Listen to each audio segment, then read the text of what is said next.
Welcome back to the Raw and Real podcast. I'm so excited to have you back with us. And I've got another guest with me today. And as soon as she came on, I was like, it's a British accent. Hi, Sam. Hi. So nice to meet you. And it's so nice to have a fellow Brit because I feel like we're a very, I was going to say a dying species. That is not the right thing that I want to say. But I was like, we're few and far between, especially in my world. So Yeah, in this space, there's less English people, and it's actually quite rare for someone to say to me, "Oh, you're English," and not say, "Oh, your accent's really cute." Because I get that a lot. I was in America like 2 weeks ago with a lot of like coaches, and it was, "Oh, you're English. Your accent's so cute." I'm like, I "Thank know you." it's like we're a novelty, right? Yeah.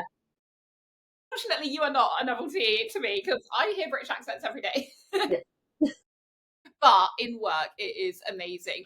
So before we dive in, for you guys watching and joining us, firstly, welcome. I hope that you're really enjoying the podcast. And on this note, like we were just saying, being British in this space can feel quite lonely. It can feel like you are a minority and that you don't necessarily have a big support network, a big tribe in real life around you. And I know that's how I felt. And that is one of the reasons why I am creating Real and Raw Live in London, June the 1st, because we are spread across the world, especially in this industry. And I want in life connections, I want real life people to feel and to experience and to really just embrace in human to human contact. So if that's something that you've been craving as well, you need to get your bum to London June the 1st. We do have some of our American friends joining us. They're already buying their tickets, but I want us Brits flying the flag in London together. So the early bird tickets are on sale now. £97 to get you in the room with your tribe in real life for a day that you're never going to forget. So, that being said, let's move into the show. So, Sam, where are you based? Whereabouts in the UK are you? So I live in Leicestershire, Okay. which is, for people that don't know England very well, literally in the middle. We are not near any sea. We are not near.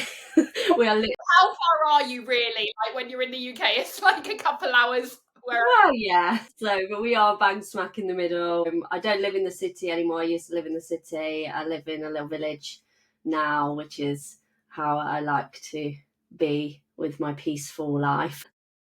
So I want to dive into because you obviously alluded that you were in America a couple of weeks ago. So where were you at? What were you doing? What was going on? So I was at BBD Live, which is with James Wedmore. Yes. Oh my God. Okay. Now I'm jealous. Yes. I love that we've connected because I feel that James is like, he's not as kind of well known as maybe some other coaches. And to connect with someone who's in his world, I love that. How was it? It looked incredible. It's changed my life. It's really difficult to put kind of into words how much 3 days has changed my whole perspective on things, but it really has. I think it's not just obviously James is absolutely wonderful in every way, and when you speak to him in like real life, he is just a regular person. But Jenny as well, Yeah. this magical things that Jenny can do to your mind is mind blowing. Yeah, but they are as lovely in person as. What are relationship goals, right? Like they are literally. Yeah, yeah, and you can see that. So, like watching them on stage, like when Jenny's doing her thing, James is literally, he's just kind of mesmerized by her, and it's just so wonderful. And there's just a massive vibe between both of them. Yes. So, yeah, it was great, and I would advise everyone to go. Like the FOMO is real because I would have loved to have gone to that. It just didn't work out this year, but it is next year. I am saying I'm making it happen because this is the power of in-person events, right? Yeah, It's like you don't even absolutely. necessarily go there for anything in particular. You just know that that room, that experience, the energy of the other people, it's just going to change your life. Like you said, your perspective. Incredible. So, what was your highlight from BBD? So I would say there's so many, but so we bent metal spoons. So Yeah, we did a meditation, and before the meditation, I tried to bend my spoon just because my logical brain was like, "This isn't going to happen," Yeah. and my spoon wouldn't bend. And we did this meditation, and as I got really deep into it, a voice in my head just said, "Like, it's time to bend the spoon now," and literally it just went. So that would be kind of a real highlight. But for me, I would say the biggest highlight, which goes back to your whole community thing, is I'm trying to not say this about myself anymore, but in the past, I'm not the type of person that would literally go up to people and introduce myself. It gives me anxiety to do that. But going on this trip, I was like, you know what? I don't want to eat dinner every night by myself, so I'm going to have to kind of put myself out there a little bit. So I put in our group, I'm sitting in Heathrow Airport.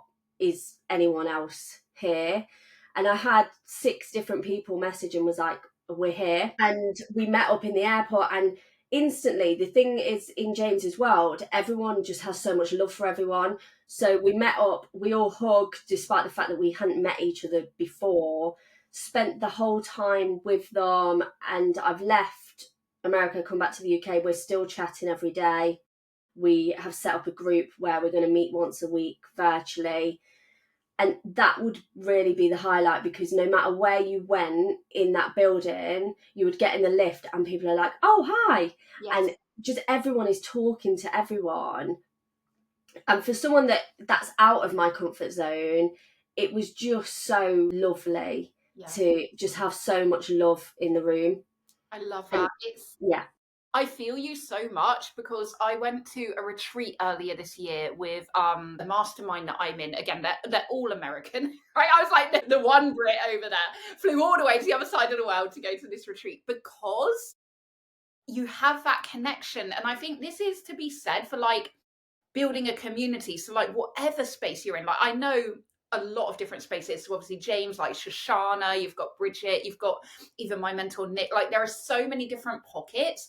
But when you really attract your tribe and like you're so true to who you are, like, you know, James, I love how he's just so businessy, but also he's so woo, you know, like just the both. And he's what's the word, like unapologetic about it.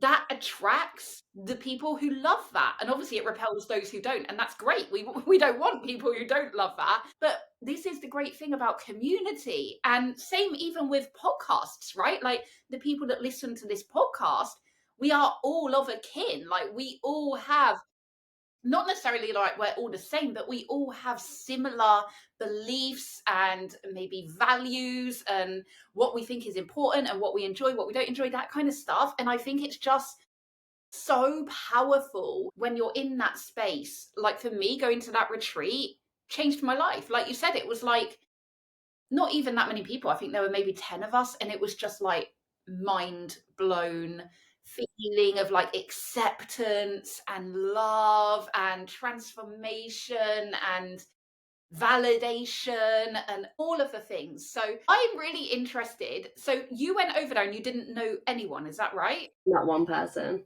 Obviously, I knew like James, but he didn't know me, and that, that sort of thing. But yeah, So literally no one. courageous. And how many of us were like, I can't do that? Like I can't, and I would probably have been one of those people as well, for sure, because even though a lot of people think that I'm very confident, I'm an extroverted introvert, right? Like I'm an extrovert, but inside I'm dying. So I like get that. go into a room where you don't know anyone, it can be really daunting, and especially like a BBD, like it's a big event, Yeah, right? yeah. There's maybe 1,000 people. Wow. Yeah. That's So yeah, that's got so much bigger than a couple of years ago. Wow. yeah. But I think when you go into doing those things, you make a commitment to yourself. So when I went there, I was like, you're going to do something different, and you're going to force yourself to speak to people. And if you continuously tell yourself that, even if you have to pretend to be someone else for a little while, like don't change your name and be all fake, but just in your head, It's like I'm going to be a confidence Sam today, and go with that. It actually then builds on the confidence anyway, and then you will naturally just do it. Exactly, because you're doing the thing and you can't Yeah. be confident until you've done it. It doesn't work like that. So amazing. So you've come back. Obviously, we're coming up to Christmas. What changes are you going to implement, like off the back of that? So I have actually already done some of them. Love Yeah, so I came back. I have created a whole like slide card deck thing for my clients, which is basically kind of daily affirmations, but actually you've got a task with it rather than. I think we can do a lot of affirmation, and I do affirmations. You know, I'm so brilliant and all of that stuff every day. But actually, if you're not doing something to go with it, you can say to yourself how great you are as much as you like, but then you actually need to take some action that. to go along with that. I have put myself forward for quite a few different podcasts as well. So obviously, this one's been arranged for a while, and mainly because the way that you spoke on Threads, I was like, oh, I get that. Again, it's like attracting the tribe, right? Yeah, Like, yeah, people come on this podcast and they're all different, but like I said, like we all have that kind of commonality as well. Like either we're all millennials or we're all about kind of women being true to themselves and being able to be who we want to be and live our best lives and being just really being unapologetic with our voices, I think is yeah. the core of it. So I've come back and I've really reflected on a lot of things. I've realised that all this time, my whole life, I've been working really hard because I've got a 15-year-old who I had her when I was 19, and I've spent a really long time trying to make sure that we had enough money for her to live the life that she deserves. And in the past year, I haven't had to actually work 60 hours a week to make that happen. And that is really what's kind of come away of actually, not we've made it, but, the balance between work. And I remember someone said to me years ago, and people still push out this narrative, especially to parents, of you can't have both. You can't be successful and have money and have a good relationship with your child. And anyone that's listening that has been told that, tell them that that is a lie. Because me and my daughter, and I've got a son as well, we are extremely close. I have gone to all the Christmas things this year, and you can make money too. It doesn't have to be one or the other. Yeah. And especially when you're an entrepreneur, right? Like you Yeah. get to make your own rules. And, again, it's like a commonality that everyone in this podcast has. Like we're all entrepreneurs. So we all get to choose Yeah. like the sacrifices that we make. And I always think, there is also like this almost toxic narrative of, like hate against masculine energy. And I think it's because it intertwines with the old toxic hustle culture and then, like the rat race and all that kind of stuff. And what I believe is in business, we have seasons, right? Like no one can have a feminine soft girl era without doing the legwork first. Like you have to put in the work. But once you've done that, then as long as obviously you set up your business model in a way that works for the life that you want, then you can sit back and not like never work again, but you don't have to be in that like hard masculine Yeah. energy so And much.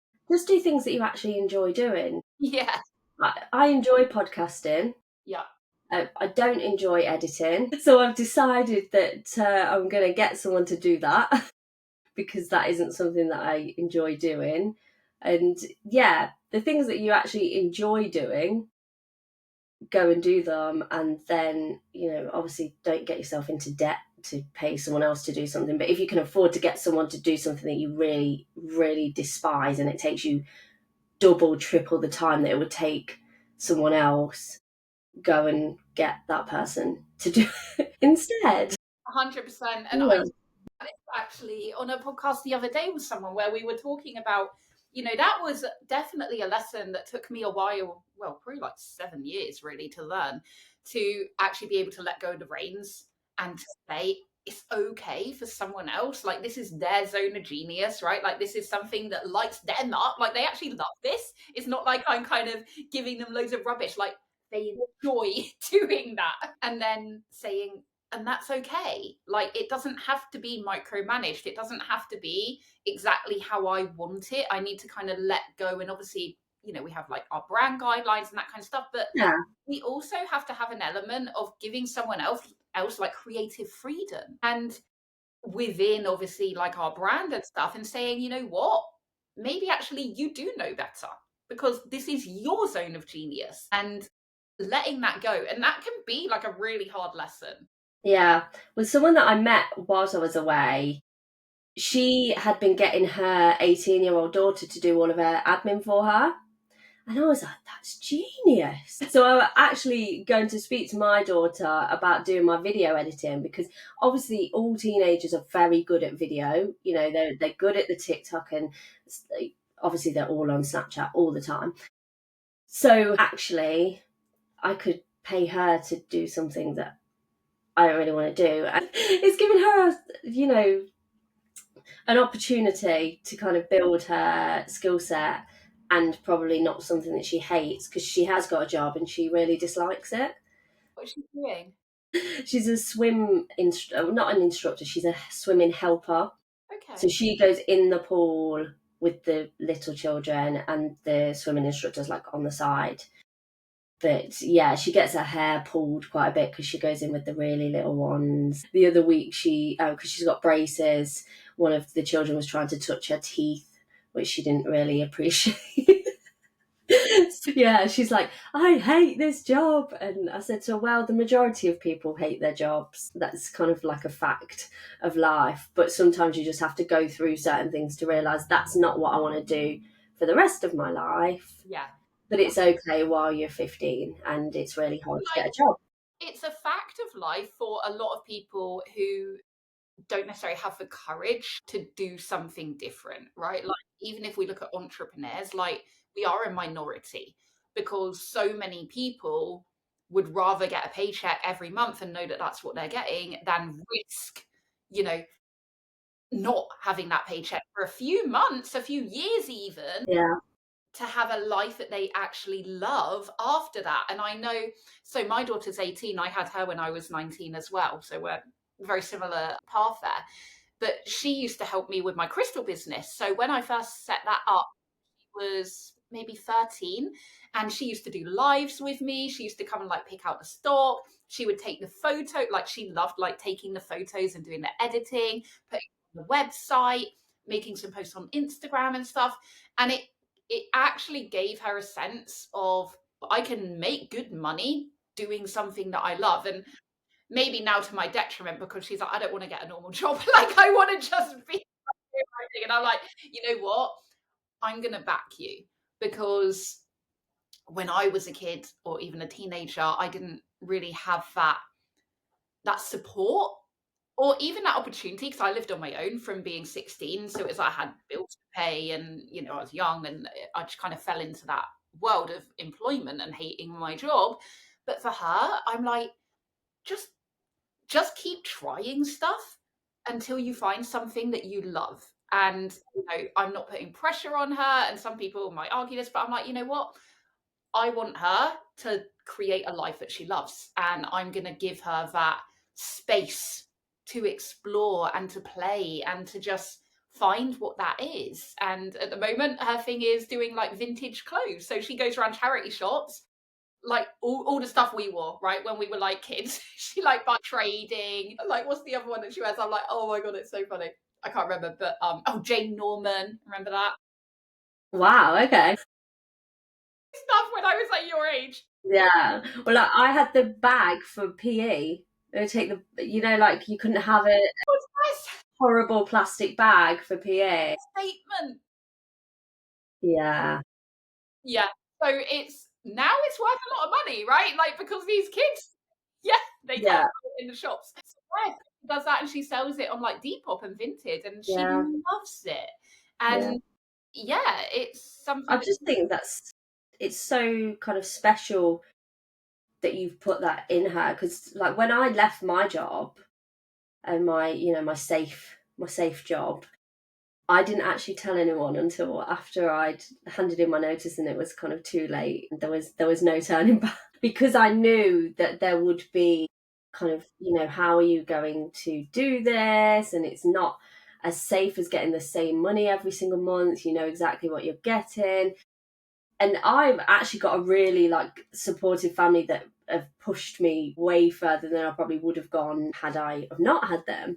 But there is still kind of this very old mindset that you have to have a job. And my husband, when he left his regular job, he worked in a prison, so it's just a regular wage every month. It was very much people were like, well, what are you gonna do? So, so you're both. Yes, yeah. So we jointly own a wedding entertainment business. So yes, it's mini golf. It's mini golf. Yeah, like wedding themed mini golf. It's so random and so cool. Yes. We went to a really boring wedding, basically. That is kind of the short version of it. And my husband plays golf. So yeah. That's incredible. That is so cool. So how long ago did you guys set that up? That was set up in 2020. Obviously, we all know what happened in 2020. The first year, our first ever wedding was a 15-person wedding, which actually was really wonderful because it was a rush wedding. One of the family members was unfortunately dying, and so they wanted to do it before that happened. But it was so special being with all of those people that just care so much about each other, but they hadn't actually seen each other, because obviously we were all shut down. So it was such a special day. And then actually after that, we then did the brother's wedding 2 years later. So we kind of followed the family, which Remarried. well, that hasn't happened yet. Yeah. So we're both just free. Let's say free. That's incredible. That's incredible that you do it together because, let alone anything else, your kids are seeing that and they're seeing what's possible. And especially as a couple and a family, they're like, oh, okay, so just because I might be a mum or a dad in the future doesn't mean I can't still have a business that I love and on my own terms. So that's incredible. So is that all you do, or you have your own things individually as well? So he did have his own thing. He used to have a bed furniture thing, but he's got rid of that now because the weddings are way more fun and he doesn't have to spend as much time doing that. And I am a coach separately. So I teach people what healthy relationships are and how to heal from ones that were not so healthy, so that you can potentially attract the person that you're supposed to be with.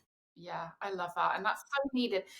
It just brings me back to, like we were saying, you attract your tribe. And sometimes it's not even about the things that you say, right? It's about the energetic frequency. Because I have so many women on this pod where that's part of their story, right? Either they've been in kind of abusive relationships, they've experienced narcissism, or they've had some kind of trauma, through some kind of relationship. And obviously that's my story as well. And it's Mine as well. yeah, exactly, right? So it's not that I do talk about it. It's not, uncommon knowledge, but it's obviously not the thing that I lead with. And yet the energy, that's the people that I'm attracting into my space because it's just a frequency, right? You can't do anything about it. And can't explain it. It just is. I think so my husband, obviously I've been married before. Okay. As well. And it's a long story, but I started working in prison. And one conversation changed my whole life. I had a conversation with someone, a prisoner that had been convicted recently. And he was only 21 and he was all down in his dumps, oh, my life's over. What's the point? This, that, and the other. And I just said to him randomly, because I was the person that he was talking to, and I just said, well, you've got two choices. You can either sit in your cell for 23 hours a day for the next 10 years and be depressed And when you're released, you will still be depressed, because depression doesn't just go overnight because you've been released from prison. Or you could take advantage of this situation. It's not a great situation, but you do have opportunities that a lot of people don't have. You've got the opportunity to go on a course to learn about thinking skills, to go on a course to learn about healthy relationships. You can do a whole degree for free if you want to do that, and get all these different skills and be released back into society and actually go and live your best life and never come back to prison. But it is up to you how you approach that. And from that conversation, he did go and he put the work in, and he is out of prison now and he's just flying. But he will say that conversation changed his life, and I will say it changed mine, because I realised that actually I was quite good at motivating people. You weren't taking your own advice. Yeah, and so I started retraining, and so I retrained as a probation officer. And in that process, I was learning about healthy relationships, because that's what you have to teach. You have to teach a program of what healthy relationships is, what healthy sex is. And I realised that I was not in a healthy relationship.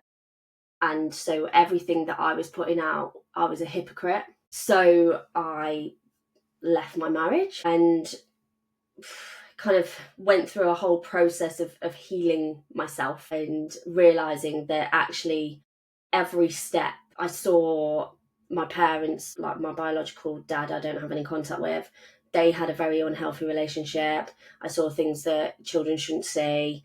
And then it's not a coincidence that I then sought out, and every relationship that I'd had up until that point was not healthy. And it was just me wanting to feel loved and not wanting to be abandoned.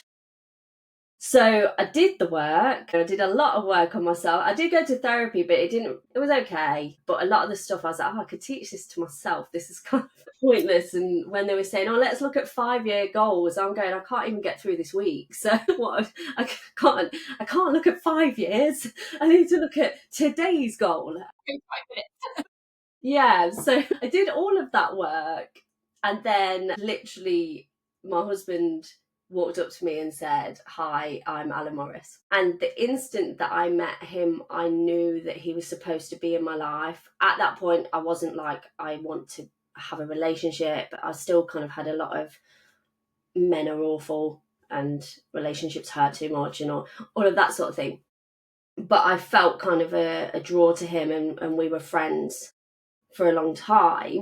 And obviously we're married now. But I've had that like with two of my friends that I've met as an adult. I've had exactly the same feeling that these people are supposed to be in my life. Yeah. And they absolutely have changed my whole world. When people talk about soulmates, I don't think that is just to do with like romantic love. My two best friends were supposed to be in my life, and I was supposed to be in theirs. Yeah, I 100% believe that. Like me and my best friend, we always say like the same thing, right? Like we're soul sisters, we say, because I mean, our story, like we met at a baby club. Our babies, like our youngest were born like 3 months apart. We met at a baby club. Normally I would be that person where I wouldn't talk to anyone. I would just be there. Like I used to have my little headset on because like I was all corporate and doing my work whilst pushing my baby and stuff. And I was really like just really walls up, shields up, wouldn't let anyone in, hated women, had a real thing about like women don't support me, women are always against me, blah, blah, blah. And so randomly this time, I don't know what it was. I don't know what it was. But I was sat by her in like the little circle as you sing your songs and stuff with your babies on your lap. And she was sat beside me and I commented on her hair. I always remember because she had like blonde hair and she had these French braids in, like the ones that go outwards. And I could never do that. And I was like, wow, your hair is amazing. Like how, I think I said, I love your hair. And she's like, oh, thanks. And that just opened the gates, right? That was like, then we chatted. And then at the end, I was like, do you want to swap numbers and maybe like meet up sometime? I would never normally do that. And that was 8 years ago now. Like our kids are 8. And we have been on such a journey together. Like, honestly, We were both in toxic relationships. We both left at the same time. We had like a year of healing together where we just literally cried around her flat for a whole year and like had a spiritual awakening together. And now we're going into business together. Actually, she's going to run the crystal business and do that together. Amazing. And it's just, you know, we've even had periods where we haven't really spoken a lot, not because there's been a fallout, but just life has been lifing, and it's there's never been like we're not friends anymore. It's just like we really understand that regardless of anything going on, we're always there for each other. Yeah, I completely love what you're saying. I think soul, you know, soul where is my word? Sisters, Mate. soul. Soulmates. Yeah, Yeah, it can be in any context. yeah. But I think that it's a lot of the time is kind of the vibe that you're giving off. So I always say to people, if you're trying to go and find a decent relationship, if you haven't actually done anything about yourself, then you're probably giving out a bad vibe somewhere. There's something that is blocking that somewhere. And I think that's the same like with friendships. You were saying about your best friend, you were both in a place where you needed someone because of the situation that you were Yeah, in, true, but yeah. you also needed someone that would get it. Yeah, yeah. And obviously we didn't know that each other were in that situation. Again, No, back to like energy and frequency, right? Like it's not about words, it's just about the frequency that you're vibrating at. And that, you know, like attracts like, whatever frequency you're at, that is what you will attract into your world. And so yeah, it's like and just like the universe doing what it needs to do. yeah, exactly. Because, like you say, if you're not healing yourself or you're not working on yourself, you're not doing any self development, obviously the kind of people that you're going to attract are going to also be those kind of people who aren't doing the work and aren't doing the growth. And that's fine if that's what you want. But if you want something healthier and maybe more growth mindset, right? Like where you can grow together instead of just staying stagnant, then you need to be that first. And even if they're not like fully in the same kind of place, so I am more woo woo than my husband. I always say that, but he is open to the idea. I said to Catherine Zenkino that we did like a whole future meditation thing, and I came home and I was trying to explain to my husband, well, this is our future, but it's already happened for me.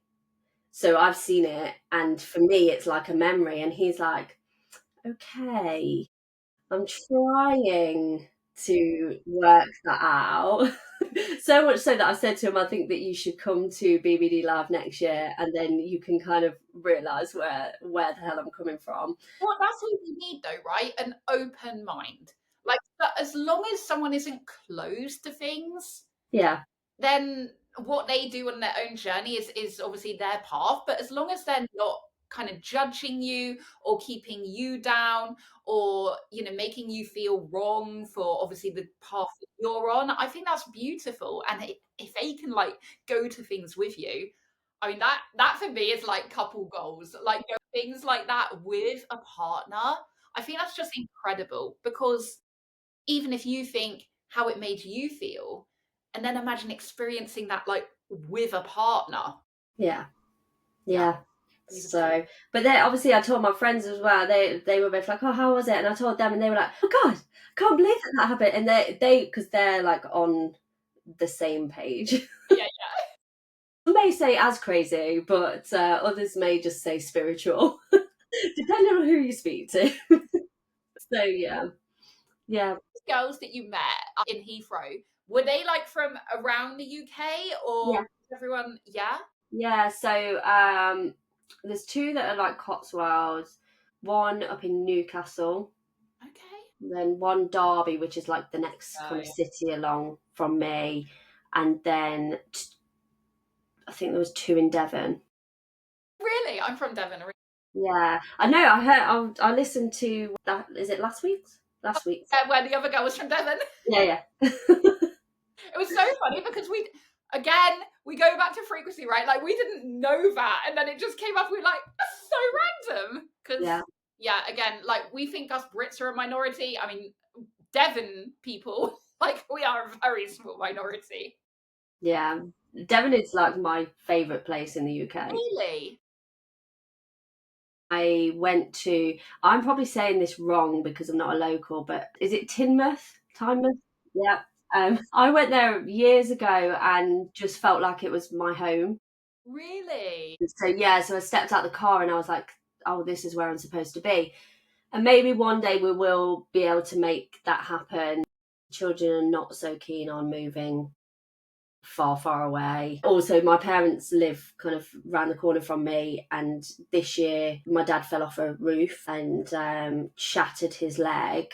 He was in hospital for like 3.5 weeks, but it really kind of put into perspective that I probably need to be around The because they're thing, getting the off thing guard. with Devon is, like, if you want to live there, go for it. But being a kid growing up there is a very, like, it takes a certain kind of kid who enjoys it, and it can be like not great for kids who get bored easily or maybe are people pleasers and just go along with the crowd. So depending on how old your youngest is.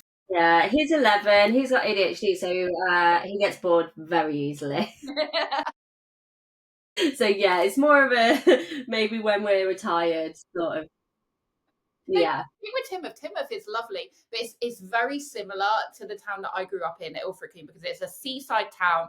It's tiny. Summer, it's lovely, right? You just go and spend every day on the beach. But winter, everything shuts. yeah, Like literally everything shuts. So you can't even go to the shops because they're all bloody shut. Like you can't do anything. yeah, yeah. I think If you like nature and all that kind of stuff, it's great. I like the idea of it, but obviously I did grow up in the city. So although I live in one of the villages now, it is still nice to know that it's 30 minutes and I'm back in the city and there's everything that you could ever need. Yeah.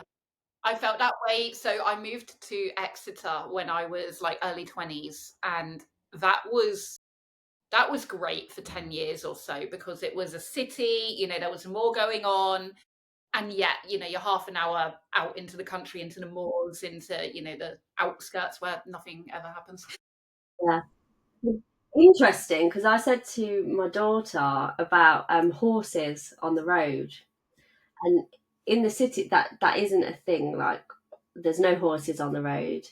And I said to her, when I was learning to drive, there was no one taught you how to go around a horse because it was just cars and maybe the odd bike, but really cars. So, and she couldn't believe it. She was just like, there was no horses. Yeah. What? But you say that. So I learned to drive in Devon, and I mean, country roads, right? So if you're in America and you're listening to this, you probably have no idea what I'm talking about if you've never been here. But in places like Devon, and I don't know, maybe where you live as well, Sam, like the roads are as wide as one car. Like that's it. And then you've got hedges like miles high. So you can't even see like kind of over the edges anyway. It's like driving blind. Like it's because I don't go back there much now, it scares me, honestly, driving on those roads. I don't like it at all. And especially if you bump into something the other way, typically a tractor. And then you're like, you've got to reverse down this bloody tiny road. It's a nightmare. It's a nightmare. But yeah, so growing up, like that's kind of how I learned to drive. So then coming to the city, it was, so much more traffic and cycle lanes, right? Like we didn't have cycle lanes because I mean, we had a bloody car, so it's just a free for all as to who gets there first. But yeah, Yeah. We have they're like roads that you go down that there's you open a gate to get through, and then there's cows to the left and cows to the right, and then you get to another gate and you have to get back out of your car, open that up, close it back up so the cows don't escape, and then you're in a sheep field, and it's really scary. Yeah, so like I won't do that at night. There's been a couple of times where I've gone like the longest way round to avoid going through this random field at night. yeah, 100%. I feel you. But it's funny because where I live now, so I'm in Kingston, and my youngest, she is obsessed with horses. Like absolutely, it's her thing. She goes horse riding every Sunday. But Kingston is like a borough of London, for those of you who don't know. And it's It's bordering Surrey. So some people will say it's Surrey, some people say it won't. But anyway, so it's really green around here. And I can drive 10 minutes from where I live and it's fields of horses. It's like right by the Thames. It's just gorgeous. And you wouldn't believe that you're in London. Like it's crazy, but it's just like a pocket, like a little pocket where when you come here, like, wow, how is this London? It's crazy. Yeah, yeah, that's pretty much what Leicester's like. You're like in the city, and then all of a sudden you're out. I wouldn't bother. I'll probably get told off for saying that. Someone would be like hating on me on the internet, like, how can you say Leicester's horrible? But there's a shopping centre. That's okay. I've got a friend who lives in he lives in Newcastle, but he emigrated to Australia actually earlier this year, and he's just come back a few days ago. And he rang me yesterday, and he said, "Claire, he said, I'm ready to go back already." He said, "I've been back 2 days. I've been around the one shopping centre. I've been like to the beach. I've been to was it the barbers, and there's nothing else to do." Yeah, yeah. There is. Well, there's like in Leicester, I suppose there's what you get everywhere. You know, like you can go bowling, but yeah, it's not. If you're looking for somewhere to go, I could think of much more fun. Yeah. Where was BBD live this year? Was it in Arizona? Yeah, so it's in Phoenix. Yeah, which is just bizarre and wonderful at the same time. Did you visit like anywhere else when you were over there? So not really. We went and we did a hike, and so they've got like this rock that's got a big hole in the middle of it, Yeah. and you climb up to the top. So we did that. I went to the botanical gardens. That was really nice. Saw a hummingbird, and I think what else did I do?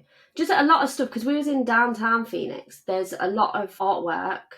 There's a lot of things that you can just walk around and look at. We went to the Japanese Garden of Friendship, which was very nice, and I bought a kimono. It's one of those things you buy, but you're never ever going to wear it again. Yeah, yeah. But I did a sound meditation a while ago, and in the sound meditation, it came to me in a kimono in Japan. And this was before I decided that I was going to BBD Live. And I came home and I said to my husband, I was like, right, we've got to move to Japan. And he's like, what do you mean? I said, well, I've seen it. I've seen myself in Japan. And so that's what we've got to do. And he was like, well, maybe we should go visit first, see if we like it. You know, I have the same thing about America. Like for years now, I've been like, I think I'm meant to live in America, and I only went there for the first time this year. So my eldest was like, I think you need to visit first. Yeah. Yeah. But I realised that it was, then I obviously was like, oh, there's a Japanese Garden of Friendship. So I was like, oh, maybe it's telling me to go there. So that's what I did. Oh, I love And that. yeah, it was cool. But we went, one of the nights we went to this, it was like shipping containers, but they turned it into a cocktail bar with food and they had a DJ. And then I turned around and they're doing in the Wow. bar. Oh, I love it. So me and my friend, I call it, they are my friends now because I just spent a lot of time with them. And we were like, should we get a tattoo? And we didn't do it. We were going to do it, but they didn't have any designs that we liked. So we were like, okay. So we've actually made a commitment that we're going to do it here. So Do you know?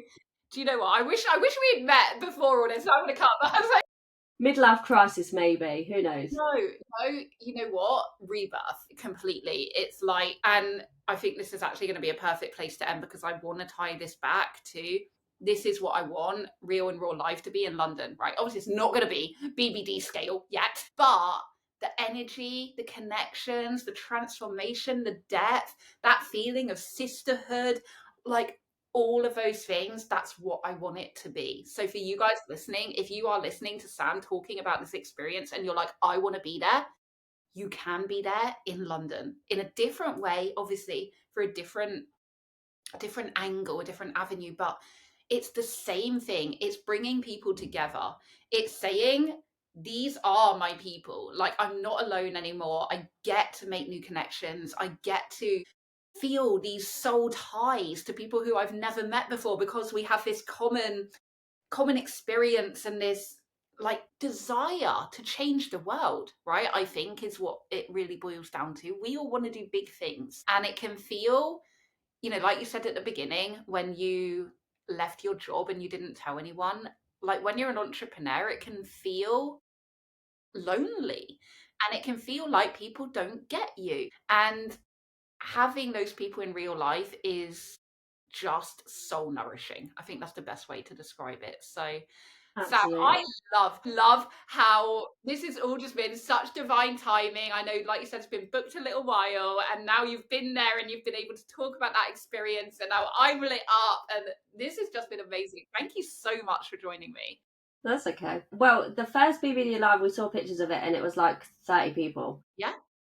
Yeah, it just grows. And I think anyone that is coming to Real and Raw Live, just make a commitment to go and sit in a different seat every single time there's a break.